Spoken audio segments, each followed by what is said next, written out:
support to add that safety. So without Thresh, going to have a lot fewer options there. And holy moly, they are just triple banning Holy Phoenix. Yeah. Jet Flowers, the 2 kill lanes I mentioned, not finding their way onto the ban phase here, so they might actually get forced into it. I would actually love to see an aggro bottom lane like that from the Wildcats if they do go with a Kalista, do go with a Samira comp for them. But opening up with Lee Sin, super flexible right now. We already mentioned at the top of game number 1, junglers have started to play Lee Sin again just because he's so good of a solo laner, and definitely is a possible flex. Yep, he came back into the game in sort of a weird position. People always knew him as a jungler. He took up a spot in the lanes, and the junglers were like, hey, I kind of missed that. I'm pretty sick of playing Udyr. Speaking of which, Udyr is not quite out of the meta yet, my friends. He has been beaten over the head with the Nerf bat, but it is not strong enough. Udyr has a very strong head, and that means he is still relevant. He is still present, and he is here in this game. He will be part of the front line that is drafted for Pain Gaming, along with this Rel that they picked up in their first iteration. Yeah, they tried to hit Neuter with the same Nerf bat that they hit Hecarim with. He just turtle stanced it. So kind of glanced off. You know, he's got a shell. He's got his helmet on. Hecarim unlucky though, got hit in the kneecaps. So hopefully we don't see any more Hecarim. We actually saw Hecarim already in the opening day of MSI. To great dismay of many out there, it looks like we're going to be more on point with some of the newer improvements to the meta though. I mean, the Lee Sin and the Rumble both picked up here. Yeah, These buddy. are both very highly coveted. If you've been tracking the boot camp, especially in EU West solo queue, these are 2 of the most played champions. We saw it flex into the mid lane previously here as far as the Rumble goes. I do expect this to be jungle Rumble. Again, though, they do have possibilities of switching it up here for some surprise plays. On the other side, Tristana, still one of my favorites. Solo lane aficionado there, but also very deadly in the hands of BRTT. And if you're talking about kill lanes and possibilities here, if you've got Udyr, that's an early power clear. You can get down there. Flash Bear Slap was not nerfed in the slightest, okay? Tiny bit of damage was taken off of Udyr. You know, Phoenix was hit twice and his base attack damage was hit. But if you get in there and you slap him, Rel, E, snap, stun, plus Tristana rocket jumping in is always a duo that can look for kills. So very, very good flexibility here. And it's interesting that the Alistar is answered to the Rel because that is a support matchup where the mechanics can go either way. I love it when there are possible outplays and counters on both sides. Alistar, you can knock up the Rel if they're trying to come in on Crashdown because the travel time is very long before you actually get your knock up, and so you can interrupt her and deny her the aftershock, making the Rel squishy so you can actually kill her on the way out. Meanwhile, the Rel with your E snap stun talking about can actually snap stun Alistar as Alistar goes in for a headbutt pulve combination. So you see an evolution where the Alistars then start to try and flash pulverize instead of headbutt pulverize to catch them off guard. And it's just one of my favorite support matchups here between 2 engaged champions that can set up for a lot of pressure, and junglers should get down to those lanes for that action. All the bans though, Flowers, we're all solo lanes. We got them solo lanes targeted, my friend. It is Ryze, Orianna, Victor, and Lucian all removed from the table, and it looks like we're going to see Pain Gaming pick themselves up a Sylas as their 4th pick of the draft. I love Sylas right now. For the past 2 patches, I really wanted to be able to play him in jungle. Unfortunately, a lot of the buffs were a lot towards scaling, and so he's much more well situated for solo lanes. His clear is just pathetic. Hey, Kobe. Yeah! Samira, Holy Phoenix, Samira! Hell yes! I love watching this dude on the kill lanes here. Oh, I'm so excited. And honestly, Pain forced him into it. And Holy Phoenix is like, you know what? Fine. If you're going to triple ban 80 carry on me, I hit you with my Samira. Hell yes, we get it. Set is locked in here. This is better solo lane set than previous. Okay, so this patch, a lot of people are looking at it as nerfs because, you know, it has been more difficult to get set into the tank mid lane or the tank support role, but they buffed his AD scaling. So top lane set for Scarscreen here is massive. You can build the offensive, you know, AD early. It actually makes your W stronger. It makes solo lane set more oppressive. Oh, it's Robo answering with his Darius though. Oh my goodness, nobody's backing down in this game, Flowers. We're gonna have volatile lanes in every single lane. And that's just a jungle playground. It really tests the caliber of your junglers when you have so many options like this. Literally every lane can come up with kills. I'm excited. Kobe, I had somebody ask me the other day, said, Captain Flowers, what picks do you want to see at MSI? What are you excited for? I was like, I just want to see things get shaken up. I have watched so many games on the same patch. I'm done with those picks. I'm done with Renekton. I'm done with Gnar. And now I get Set versus Darius, and man, I am ready for it. Honestly, just off the top of the table, I give a slight advantage looking at Set for me because I've had so many experiences with Darius failing later on in the games. But as a solo queue champion, is uncontested, right? So we'll see if they can get some dominance up there. The problem is that junglers will be pulled in so many directions. That matchup is really going to play on jungle presence. And it's not just, oh, whose jungle comes up here to gank? It's whose jungle gets spotted first so that the other one then gets to actually play aggressively. Right. Darius does have some good options versus Set because you can work very well, around snaring and dodging out on W damage and still being able to stack up your bleed. So it actually does have a lot of really good options for Darius if the junglers are not involved. I will say, though, that if it's me on a team, I love my Set teleporting in for a team fight a little bit more than a Darius, unless the Darius is like turbo fed, because Set can add so much structure to your team fights. If you get good teleport flanks in, ultimate combos into E pullbacks, it's like there's so many possibilities here. Whereas Darius's main possibility is just slamming people in front of him with the axe, looking for that dominance there. And if you're not able to get that 1v1 dominance or 2v2 dominance, then you lose a decent amount of the power for the pick. And I love how you're breaking down how they're both going to affect the entirety of the game and all this fancy big brain 200 IQ stuff. I am looking at this as Juggernaut versus Juggernaut, the battle of Jug. Two champions who want to stand there and beat the snot out of each other. This is top lane. Oh, this is top lane, all right. Guess what? This is also mid lane and jungle and bottom lane. Everybody has the possibilities for burning summoner spells by themselves in these lane matchups. Okay, so junglers, we're looking at both blue buff starts here. Ferret gonna start top side. Rumble burns through the jungle. It's insane how much the percentage max health damage being added to the kit with the crazy attack speed, on overheating has done for this champion. Turning your jungle clear into one of the turbo clear champions and actually gets the best of a lot of the other ones in the meta right now, really adds so many more options here. So him clearing down towards that bottom side, we're looking at that Alistar plus Rel combination we talked about in Champ Select, and they're already going for it. There it is, the flash pulverize you were talking about. BRTT is trying to find his way out, but Holy Phoenix says, ban another one of my champions, baby. It's first blood over to the fast pay Wildcats. Oh, we're rewarded already, Flowers. We call it for the Samira for Holy Phoenix. He delivers in Champ Select, and he delivers at minute 2. Going for the flash play there. Farfetch immediately flashing in because Alistar, you're always looking to aggressively trade that flash since you have Hex Flash and you can pull off repeat plays, but they don't even have to wait for the repeat. Holy Phoenix gets it done against BRTT here. They go in, you can see them pushing so quickly. Flash, pulverize, and even with the exhaust out, Ignite goes down super early for them. Holy Phoenix can keep it up. He flashes early as well. He knows he can get it with the last one here.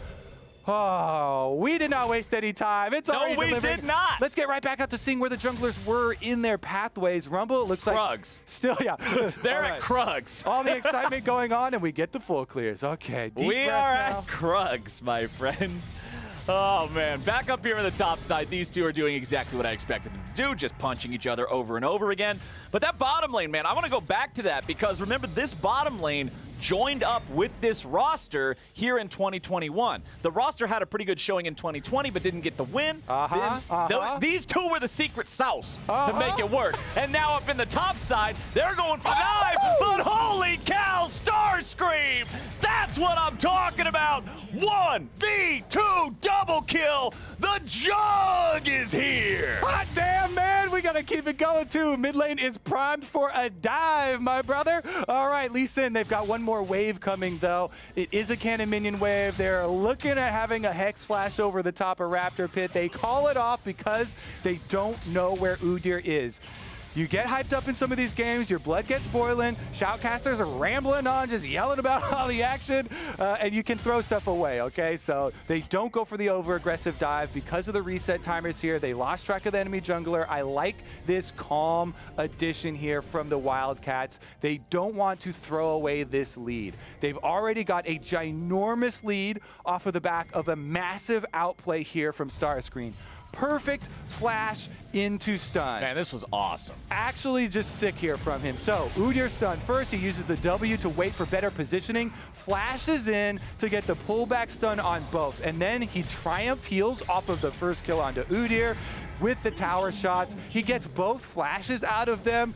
You talked about this is top lane. This is two juggernauts slamming against each other. Well, guess what? They're not done with it yet. It's actually 3v1. And it's a 3v2 instead. Now they're turning the pain right back around onto the rel. This should be a 1-for-2, though. Ferret won't be long for this world. Robo picks him up. That's a double kill for the Pain Gaming top lane. Honestly, I wanted to see that. I didn't want this game to just get stomped out and over here by 10 minutes, Flowers. Now we've got an even playing field. Oh, yeah. Some money in the pockets of Darius. They're ready to keep on slamming here. Both juggernauts now will be fueled. Bottom side, though, is going to be dominant and remain dominant for the Wildcats. When you get an early kill like that onto the Tristana Rel lane, you lose out on so many of the possibilities of even threatening for your all-ins.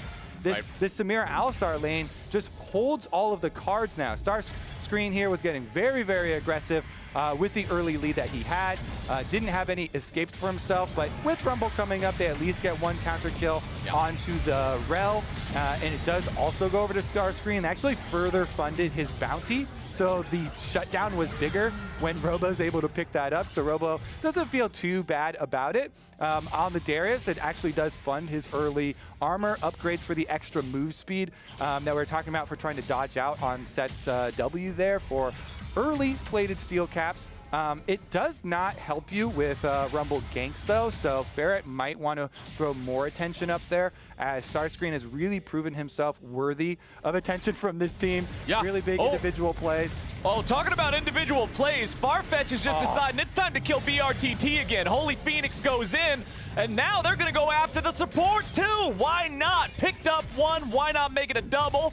Ferret moving forward, looking for a little bit of extra damage, lands both Electro Harpoons, but he's overheated. He can't keep chasing any further. Yeah, and that's going to mean Dragon Flowers. Farfetch comes up with another beautiful Alistar play. This guy does not miss, okay? Right onto BRTT. BRTT not able to get his rocket jump off quickly there, and even with the flash and the exhaust available, throws down just the exhaust, can't escape with his life. Holy Phoenix did not hesitate.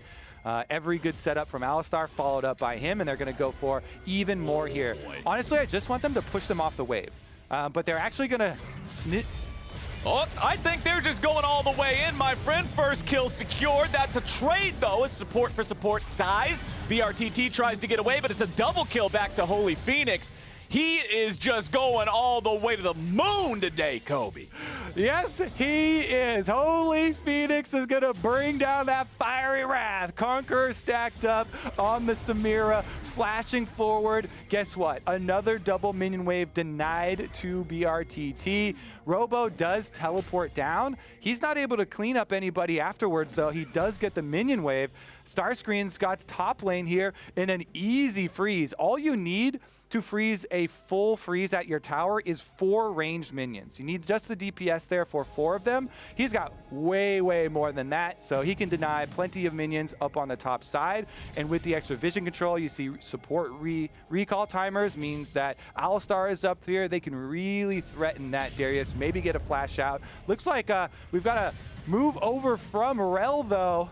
Okay, Alistar just These. just jumps. Okay, that was a pretty random flare. All right. Well, he's getting out. He's fine on that. You can see Carriok moving in, trying to steal away the blue buff. They'll fight over the wards here a little bit back and forth. Farfetch has found his opponent once more. The rotation comes in. Lucy, what are you doing in there? That's not where you're supposed to be. Three-man collapse makes it easy. 8-3 game. Starscreen's in some trouble. Carriok's coming in looking to make this play here for the second time, but Starscreen with a flash away. This play is tragedy twice in a row. Electro Harpoon into the Flame Spitter, and he is gone. Carriok now the target with Robo out of the picture. Farfetch is just moving on up in there, charging up the stun. Pulverize is ready. Give the money over to the jungler. Nope, never mind. Farfetch takes the kill. We gonna slam, and we gonna jam, and the Wildcats are going ham, Flowers! 10 kills in 9 minutes. 10 kills in 9 minutes for just the Wildcats. That's not even talking about the 3 that Pain has. Holy moly, this is some fun League of Legends here on the MSI stage. International performance here. Looks like Wildcats want to make that a 9-4 victory for TCL. They force Arella's still level 4 here, my friend.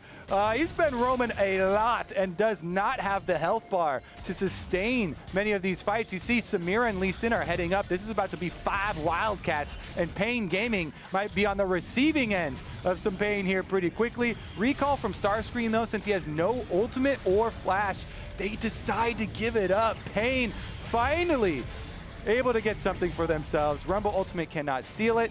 And they finish it off. Scuttle Crab plus the Rift Herald.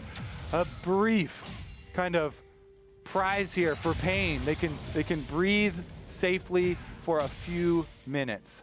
And funny enough, we haven't seen a single Drake taken so far this game. That poor little Earth Drake, nobody invited him to the prom. He's down there in the bottom side river just chilling out by himself, and no one is paying any attention to it. The fast-pay Wildcats, this was a team that heavily prioritized early Dragons in their regular season, but then you saw a decided change over to the Rift Herald once they got into the playoffs, but this time around, they weren't able to grab that, and man, I tell you what, Pain Gaming is so happy for that being the truth right now, because they need a way back into this game. They certainly do, because Holy Phoenix has been dominating. They triple banned him. Triple banned first phase, still leaves open the Samira for him, grabs up, third most played champion, one of his favorites, performs on it so well following up on Farfetch initiations. And the Alistar is so pivotal in getting this big early lead for them. Then Starscreen, a lot of individual performances we've talked about. He does have his ultimate now to be able to rely on, has finished up at least a decent amount of gold for himself, so should be able to hold on bottom side, getting ready for this dragon. But the true carry, again, is going to be Holy Phoenix. You see it there at the very top. His name in lights. Look at the gold, man. Also, for those of y'all in the audience that are hardcore TCL fans, you may have noticed that I said the numbers backwards. It turns out, not only am I a robot, I cannot read. It's the opposite of what I said, and the Drake focus was traded away for...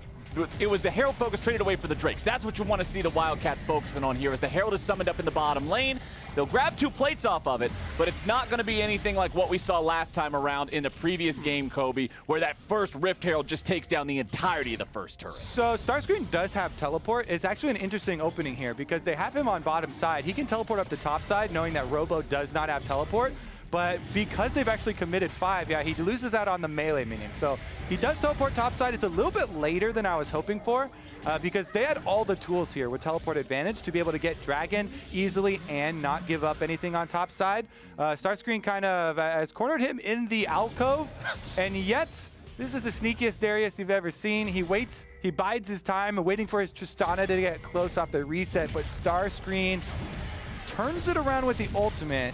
And then just starts punching on him. Robo loses half HP and Starscreen walks away. Yeah, Starscreen right there, really good map awareness. And that's not getting caught up in the pace of the game. Communicated to him, he knows he is weak side, so it looks like, oh, Darius is waiting around for a 1v1 here. Not to be fooled, okay? So he buys some time, dunks him to 50% HP with a good trade, but does not overcommit, knows there are gonna be rest of the members of Pain there coming for his head, so backs out until he himself has reinforcements on the way, and this is just good communication on the team for Wildcats. Good map awareness. They're playing their bottom side. They know Holy Phoenix working away on bottom. They give him the time to do it. And they get as much as they can on their weak side here, with Starscreen still getting some experience and not opening himself up for a pick. Yeah, everybody's rotated up to the top side now from the Wildcats, except for Holy Phoenix, who's being left down there to grab that solo gold on the first turret of the game. Starscreen has done a good enough job defending that their opponents are not able to try to contest for that first turret and race them down with it. Lucy goes in here for a little bit of engage power. Farfetch has to back up. Does not want to be tanking this up for no reason. They're fed AD carries on the other side of the map. There's no reason to force a fight. Yeah, they're just looking to trade objectives right now. Pain Gaming, as long as they don't come out, giving stuff away for free, they're really happy. So that's why they wanted to push as hard as they could on top side while giving up bottom. And that's why I really just wanted to celebrate the communication from Wildcats, because you can look at this game, and certainly the first 10 minutes, you're like, oh man, these guys are just crazy. They're just fighting all over the place. Well, that's because they're winning the fights, and they are coming out ahead, but they also still have good control of the battlefield. I really like their mid-game call there. They don't give up a one-for-one trade for Pain. They deny the tower on top side. Starscreen also denies the possibility of a kill while still holding on to the objective.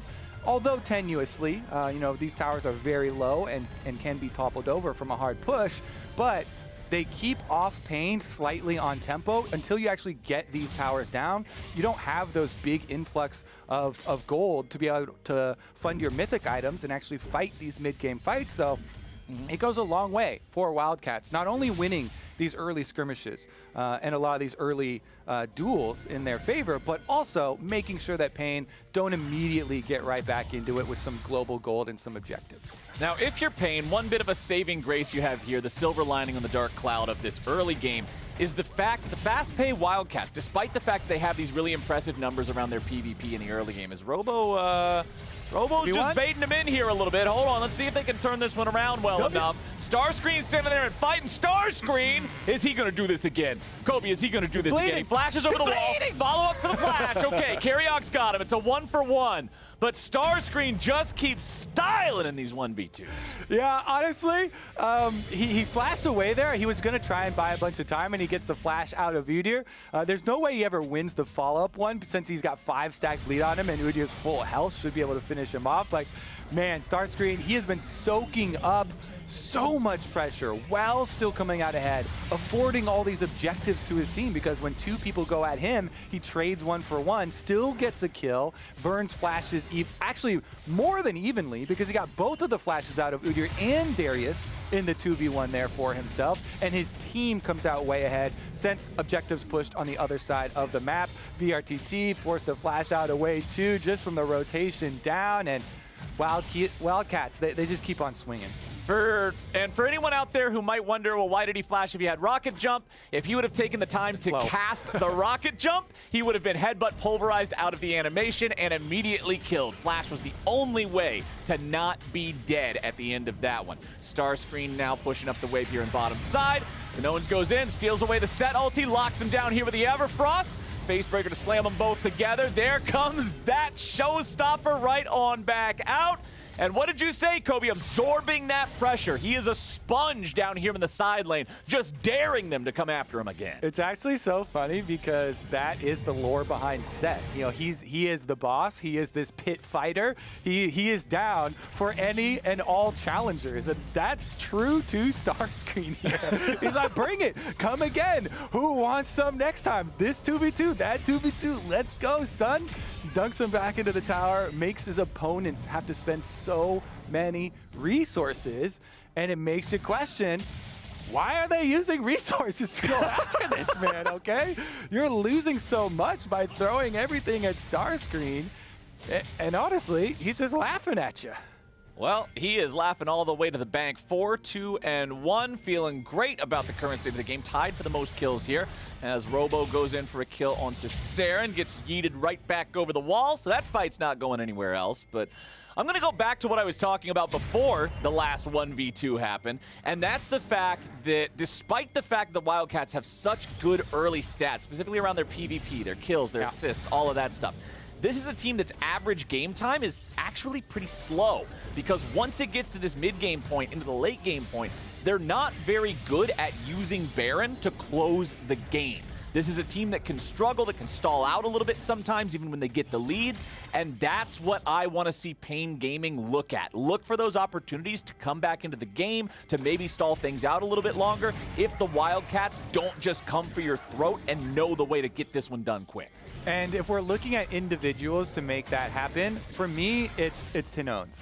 I absolutely love this guy. He is an efficient mid laner, and those are the mid laners that I like to praise the most, the ones that aren't always crying for so many resources and yet still scale really well, still put out so much damage for their team. And he's on Sylas. So much utility can be provided here by him. There are great ultimates for him to steal. When you steal Set ultimate, you add the AP scaling to it on top of being a great initiator. Alistar ultimate is always a great one to steal. Honestly, every single one on the opponent team. I don't even want to go through the whole list. So he has he has a lot of options here. And Sylas in the current iteration of the champion has so many bonuses as the game goes on. All of the level scaling for stats, for HP, were buffed so much that you just really need to invest in cooldown reduction on this champion, and you become pivotal in these mid-game fights. He's able to stack up his Conqueror extremely quickly and has a possibility for making a lot of these plays, especially if you combine it with Rel. One of my favorite pairings here is these dive champions with Rel that you can put your E snap stun onto, providing them extra durability as well as the offensive threat of the stun.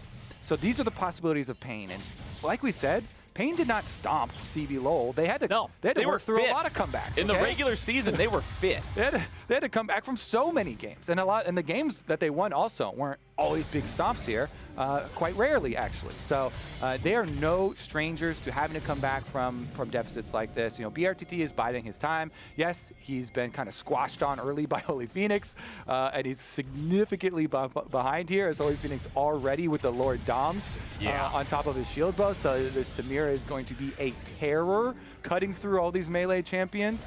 But it's still a light at the end of the tunnel here for Pain Gaming. They're saying, hey, yo, try and skill for late. Sylas, Tristana, this is going to be our game plan later. We're going to try and set up for them, and hopefully they can try and get that bounty off of Holy Phoenix. And I really like the itemization as a team from the Wildcats right now. They let Samira invest in that Lord Dominix because you're up against a 3 meatball comp with Udyr, with Darius, with Rel all together like that.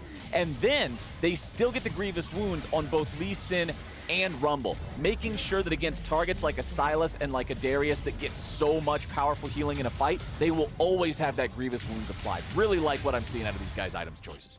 Definitely true, and it actually makes it so some of the scaling, and we talk about there's 2 kinds of scaling really, or actually there's more than 2, but 2 of the main ones. Okay, what do you got for me? What do you got? You're scaling for carries, like your DPS scaling for team fights, but also frontline. People kind of sometimes overlook or forget about how different front lines can actually scale, whether you're relying on creating space using CC abilities or actually being a meatball, that tries to soak damage.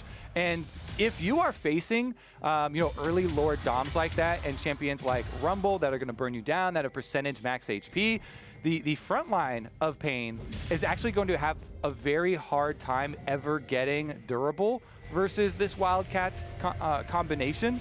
So even though you're looking at some possibilities of champions falling off there, it really does mean that they can actually work front to back and burn through. Oh my goodness, good play here to get the rocket jump and flash out of BRTT. Free Dark Harvest stack too. Ferret's feeling good about that one. BRTT, man, that was a lot of damage from that equalizer. He is not feeling confident about the current state of his positioning in a fight. If one breaks out, you lost the flash, you're half HP. Now you got Saren looking to find even more here. Whoa. Jumps in the middle of 4, has to jump right back out as they continue the fight now with Farfetch finding the CC into the back line. BRTT, he's gone. Saren takes the kill. Teleports coming in from both sides as Tinones goes back into the fight, but here comes the boss. Lucy's into the picture next. Carryox running away. Farfetch in the front line finally falls over. Robo's in for one dunk, in for two, in for three. Robo's making the fight happen.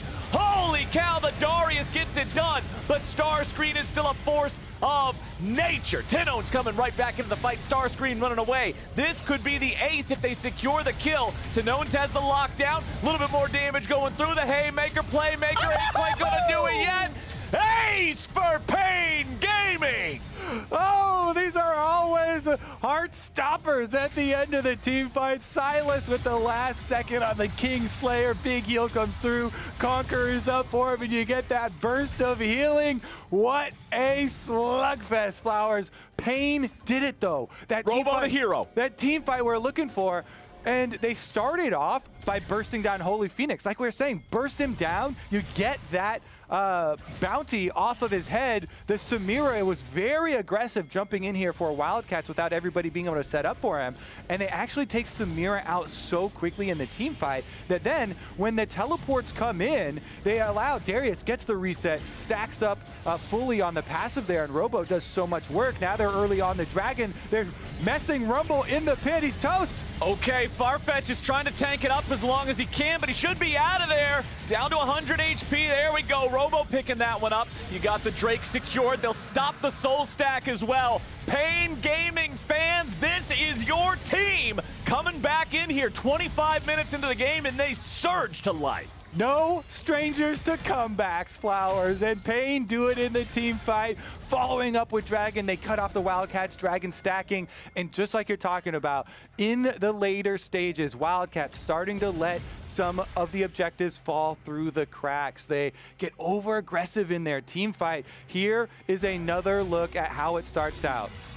4 members in the Axe replay here, jumping in. Holy Phoenix on the front lines. They're able to get the exhaust down onto him. So when he jumps in, no lifesteal because you're doing so much less damage. They burst him down. The rest of the team comes out. Teleports come in. They get the dunk. And then it just becomes the slugfest. Robo able to get the reset here. Fully stacks up. Flashes in for the extra kill. Pops his Steric Skates for the extra shield there, and then Silas in these team fights. We talk about his scaling. His Conqueror is fully stacked up, able to make use out of multiple King Slayers in the prolonged fight. Has the end of the snare here, even with the snap back. Look how low he gets. The cooldown comes back up just at the last second. It could have gone either way.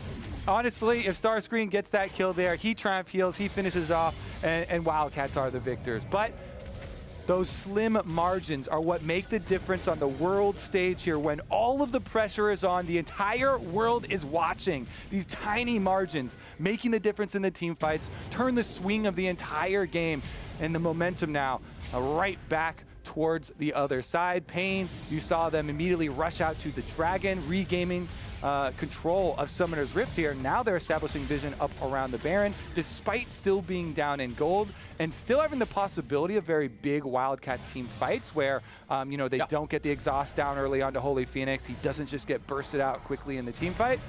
It can be a very different story. And you can see BRTT going back home right now, completes the Phantom Dancer as the second item. He's had a rough game. He's had a bad game. It's not been a good showing for him here so far. Got first blooded 2 minutes into the game. He's been getting chain killed ever since then, 0-4 and 3, but now he's on that 2-item core of Kraken Slayer plus Phantom Dancer, where you can really see Tristana go crazy if she is not properly targeted. He has his exhaust up. His flash is going to be back up here in, about 45 seconds? So my eyes are on BRTT. Stay alive a little while. I can tell your eyes were on him in the replay because you're like, oh, as he jumps in right next to the Rumble. But so he was looking for the hero play, He's looking for the reset off Lee Sin. He wants to be able to rocket jump away.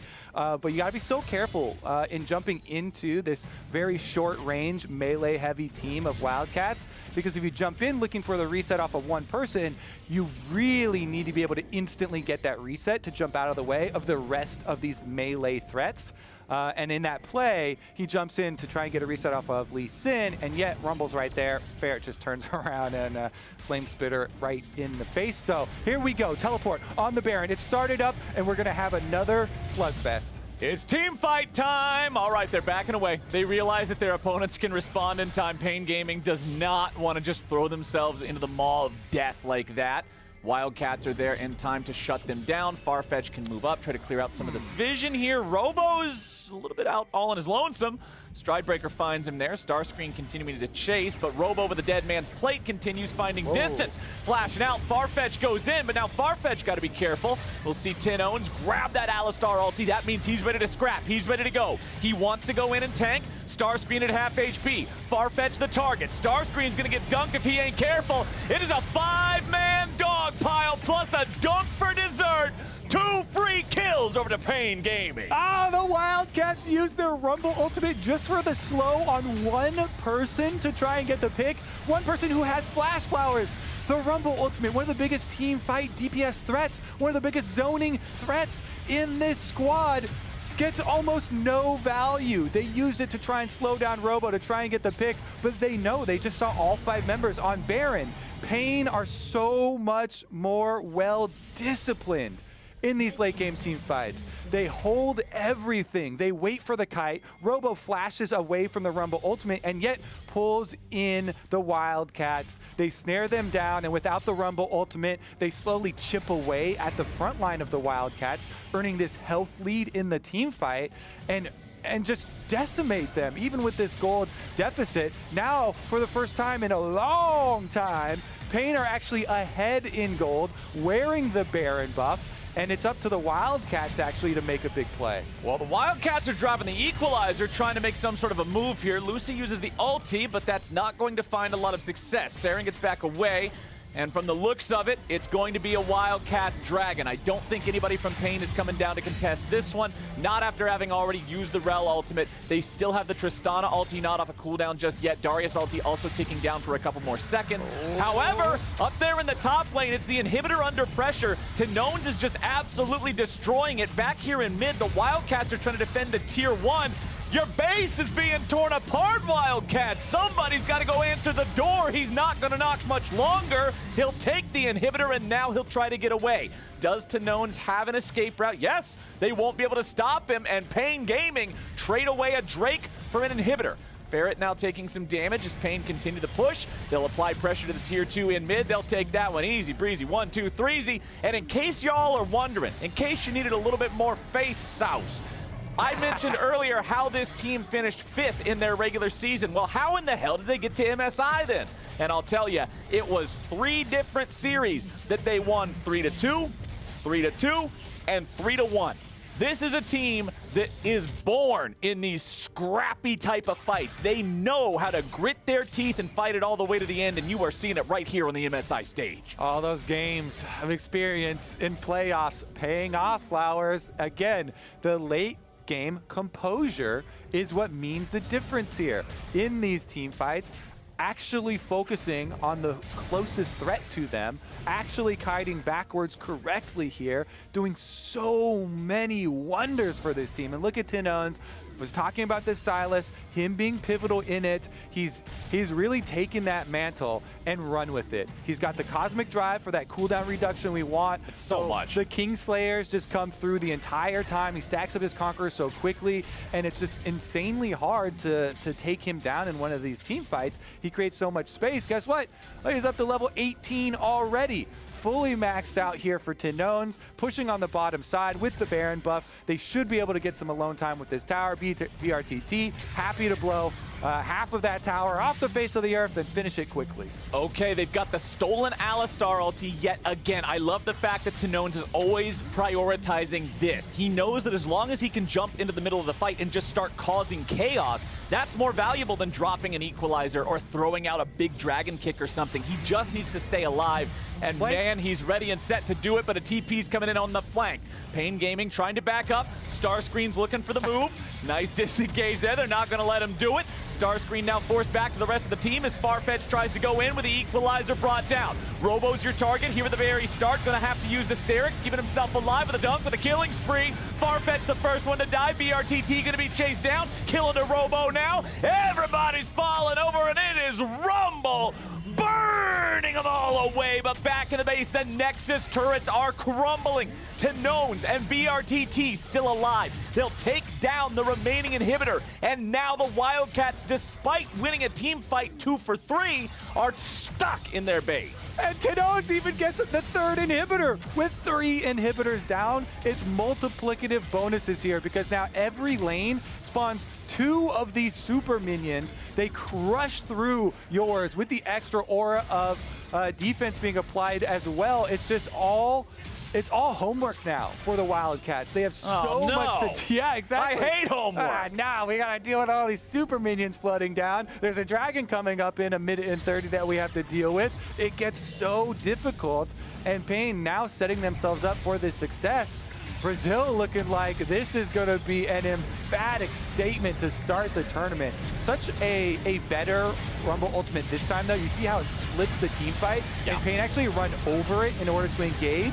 And so then you're all just getting burned down here. Really good use of the percentage damage. Front line gets roasted. So on the other side, Starscreen almost was able to get the better of BRTT. He got the clap in after BRTT uses Rocket Jump, but good peeling there allows him to finish it off. So BRTT and Tanones finish it off. The 2 most famous players, the 2 big carries for the team, able to finish up the objectives. 3 inhibitors down means that all you have to do as Pain is bide your time. As long as you don't let Wildcats rush in and finish a fight very quickly, you gain so much PvE pressure with your double stacked super minion waves that you just have to stand there and look menacing at them as your super minions come to back you up, and you can just brute force your way to a victory at MSI. Okay, Holy Phoenix trying to step away from some of the Silas damage. Tanones. Oh, he's looking for his way in, and he's found it, but he's going to be bursted down if he ain't careful. Zonius keeps him alive. Equalizer summoned up, looking to block the minions, but they'll still be able to take down the Nexus turret. Farfetch goes in. He's trying to just buy some time. He's taken to about 50 HP, and he'll be taken out now. Holy Phoenix finds the shutdown. He's managed to kill off Tanones. He's rotating back over to the side, looking to kill off Robo. He's got him, too. Lucy will be the next one to die if Starscreen's got anything to say about it. Triple kill over to the Samira. One other one going over to Starscreen. Everybody except the jungler dead on the side of Pain Gaming. But the Nexus is getting walloped, and the minions are the MVP. They're at the finish line, Flowers, and they face plant. Big face plant there from Pain. Tanones goes in, he rushes it. Time was in their favor. This is Ocean Soul 2. This is Ocean Soul 2. Yeah, if they just stood there with the super minions and they waited and they backed off, it would force Wildcats to be the move make. All right, well, we gotta fight here. There's Smite on one side. I don't think Lee Sin's gonna be able to execute it. Should be able to. Yeah, there's no way. There's no way. Oh, and he just sidesteps away from the Sonic Wave and walks it off. This game just keeps delivering, Flowers. Oh my goodness. All right, this is a total rush though. Okay, look at this. If you back off as Pain, what are the options for Wildcats? They have to deal with all these super minions building up, but Tanones goes in. He blows his Zonia so early on. He blows his Alistar so early on, and then their front line getting roasted. Big hero play from Farfetch. Alistar goes in, another huge setup from him. He got a triple combo, which opened up the pathway for Holy Phoenix. And we see him once again, finally, from the beginning of the game, dominating here in the late stages. He pulls it out. They win the team fight in their base. They buy some time for their inhibitors to respawn. It doesn't mean that they get to reclaim any positioning on the map. It just means that they got to do their homework, Flowers, and all the super minions get cleared out. Yeah, that's a 6 item, and none of those item is a Shu Samira. This is the maximum amount of kill power that Samira can bring to the game. 100% crit, plenty of life steal, Guardian Angel to keep her alive. Holy Phoenix is ready to make that last stand, and they're going to have to defend against Baron here yet again, as Pain Gaming are wearing purple for the second time this game. They have 2 enemy inhibitors now respawn. That means they don't get all that free pressure any longer. They still just have the one in the mid lane, but they're bringing in a teleport. They're going to apply the pressure to multiple lanes at once, and it's up to the Wildcats to stop them before they end up back in that spot where they're stuck in the base for the rest of the game. Okay, Pain need to apply a little bit of caution here. You've got the Baron buff. Same strategy applies. You can get chip damage, but back off. Do not fully commit, since time is in your favor. You still have mid lane super minions, plus your Baron buff allows you to take down these extra inhibitors for safety. They get engaged on, though. Robo's having to run out of that one, but here comes your re-engage. It's a 4-man rel ulti, finding the targets on everybody. Wildcats looking to keep themselves alive, but Pain Gaming is going all the way in. The problem is they didn't have Oli Phoenix down until now. He's down, he's out. Ladies and gentlemen, the CB Law come out swinging, and Pain Gaming brings the hurt to the fast-pay Wildcats. And Brazil gets their first dub here in 2021 at MSI. It was a hard-fought game, but they put one on the winners column here for Pain. This is a huge victory for them over the TCL. We mentioned the historical rivalry between these two regions, 8-4 previous.